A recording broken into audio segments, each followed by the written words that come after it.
Bienvenue à tous dans cette vidéo où nous allons plonger dans l'histoire fascinante, mais tragique, du RMS Lusitania, un paquebot légendaire dont le naufrage a profondément marqué le cours de l'histoire. Chapitre 1, la naissance du Lusitania. Le RMS Lusitania voit le jour au début du XXe siècle, dans une époque de grande compétition entre les compagnies maritimes pour la suprématie des mers. Construit par la célèbre compagnie britannique Cunard Line, le Lusitania est lancé en 1906 dans les chantiers navals de John Brown et compagnie en Écosse. À cette époque, Cunard cherche à rivaliser avec les paquebots allemands de la Norddeutsche Lloyd et la Hamburg America Line, qui dominent les routes transatlantiques. Le Lusitania est conçu pour être à la fois un navire de luxe et un exploit technologique. Avec une longueur de 240 mètres et un déplacement de plus de 44 000 tonnes, il peut transporter jusqu'à 2200 passagers, répartis en 3 classes. Ses 4 cheminées imposantes et son design élégant en font l'un des navires les plus impressionnants de son temps. Mais plus que son apparence, c'est sa vitesse qui le distingue, capable de filer à près de 25 nœuds, 46 km/h, il est, à son lancement, le plus rapide paquebot du monde. En 1907, il remporte le prestigieux ruban bleu, récompensant le paquebot le plus rapide à traverser l'Atlantique. Chapitre 2, les années de gloire.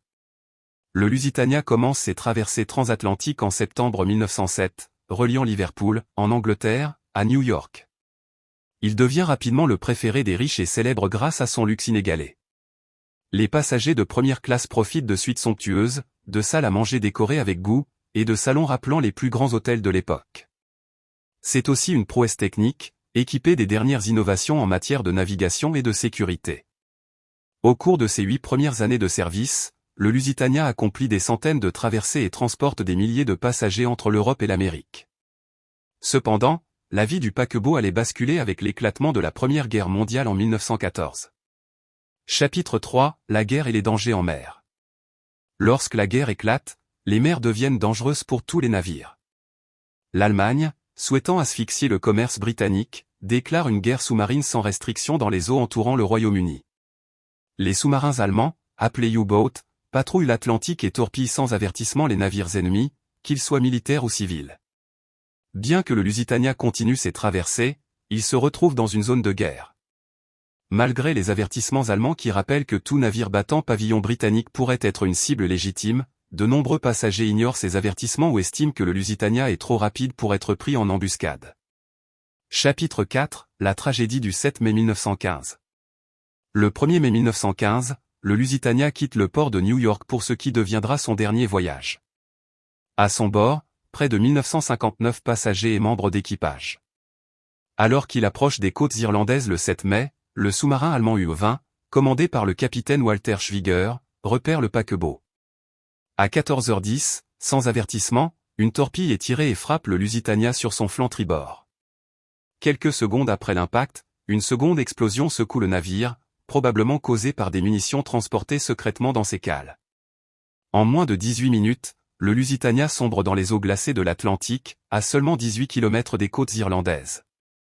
Le naufrage du Lusitania fait 1198 victimes, dont 128 Américains, et choque profondément l'opinion publique internationale. Chapitre 5, conséquences et polémiques.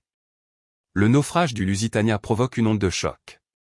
La presse mondiale s'empare de l'affaire, dénonçant l'atrocité allemande qui a coûté la vie à tant de civils innocents. Cet événement joue un rôle majeur dans le retournement de l'opinion publique américaine contre l'Allemagne, bien que les États-Unis n'entreront en guerre que 2 ans plus tard, en 1917. Une polémique s'installe également autour de la cargaison du Lusitania. Il est avéré qu'en plus des passagers, le navire transportait des munitions et d'autres matériaux de guerre pour les Alliés, ce qui, selon les Allemands, justifiait l'attaque. Cependant, la Cunard Line et les autorités britanniques ont longtemps nié cette accusation, cherchant à maintenir l'image du Lusitania comme une victime innocente de la guerre sous-marine. Chapitre 6, l'héritage du Lusitania. Le naufrage du Lusitania a profondément marqué l'histoire maritime et mondiale. Sur le plan humain, il a rappelé la cruauté et les dangers des conflits modernes où les civils deviennent des cibles. Sur le plan politique, il a contribué à l'entrée des États-Unis dans la Première Guerre mondiale, modifiant ainsi le cours du conflit. Aujourd'hui, l'épave du Lusitania repose toujours au fond de l'Atlantique, au large des côtes irlandaises. Des expéditions de plongée et des documentaires continuent d'explorer ses vestiges, cherchant à comprendre ce qui s'est vraiment passé ce jour tragique. Merci d'avoir suivi cette plongée dans l'histoire du RMS Lusitania. Si vous avez aimé cette vidéo, n'hésitez pas à aimer, commenter et à vous abonner pour en savoir plus sur d'autres grands événements maritimes. À bientôt pour une nouvelle histoire incroyable de gloire ou de tragédie navale.